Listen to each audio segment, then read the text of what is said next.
Hello দর্শক, আসসালামু আলাইকুম ওয়া রাহমাতুল্লাহি ওয়া বারাকাতু। আমি মালদ্বীপ জামাল। আজকে কথাগুলো শেয়ার করব, গুরুত্বপূর্ণ। সবাই শেয়ার করে দিবেন, ফলো থাকবেন। ধন্যবাদ। কথায় আছে, আমরা যেটা এই মাহে রমজান মাস চলে গেল, আগামী ঈদ।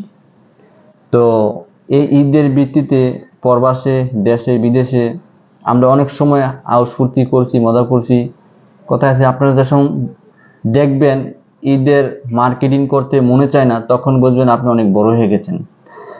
এটা একটা তালিকা আমরা টিকটকে দেখি, অনলাইন দেখি। বাস্তব কথা কি, এর প্রবাসে আসলে মানুষের জীবনটা মানে নিরহ হয়ে যায়, কি করবে দিশা পায় না। আমি জামাল একটি সময় দেশে ছিলাম, বাংলাদেশে, মায়ের কোলে, বাবার হোটেলে। তখন রোজার 15টা যাইতেই মার্কেটিং করে লাইতাম, আবার 20 রোজায় গিয়ে হালকা পাতলা, তো 2 মার্কেটিং 1 মার্কেটিং হয়ে যেত। প্ল্যান করতাম 20 রোজার ভিতরে মানে কোন জেলায় যাব। ঢাকা মিরপুর আমার আত্মীয় স্বজন, ঢাকা পল্টন, হাতিঝিল, নারায়ণগঞ্জ, এমন নারায়ণগঞ্জ বিশেষ করে অত্যন্ত সুন্দর জায়গা রয়েছে, তাজমহল, সোনারগাঁও।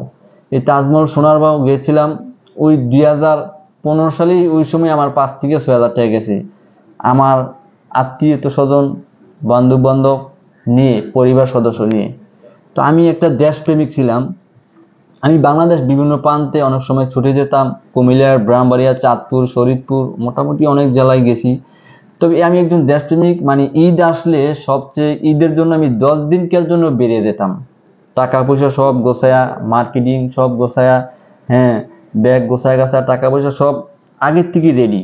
মানে আমার উদ্যোগ ঈদের দিন, হয়তো ঈদের আগের দিন বাইরে যেতাম গা, ঢাকা পল্টন, হাতিঝিল, খালতো ভাই ওদিকে 2-3 দিন, মিরপুর ওদিকে ফুফাতো ভাই বাসা বাড়ি, ওদিকে সবাই নিয়ে সময় দিতাম, ঘুরতাম, সেলফি তুলতাম। একটি সময় মানে আমি খালি সেলফি তুলতাম। 2015-16 তো সংখ্যা মনটা ছিল অন্যরকম।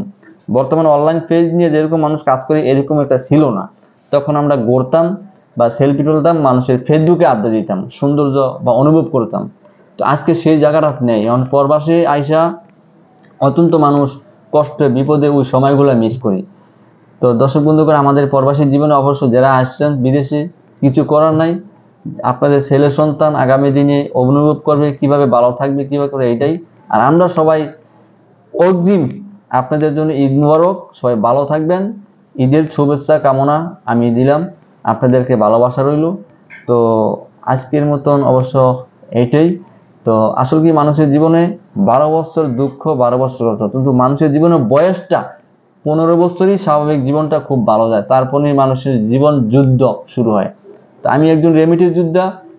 অবশ্যই আপনারা যারা রেমিটেন্স যোদ্ধা আছেন, তারা অবশ্যই আপনারা এই দুঃখটা বুঝবেন। তো সবাই প্রচুর করে শেয়ার করে দিবেন। সবাইকে অসংখ্য অসংখ্য ধন্যবাদ। সবাই ভালো থাকবেন, সুস্থ থাকবেন। আসসালামু আলাইকুম, খোদা হাফেজ।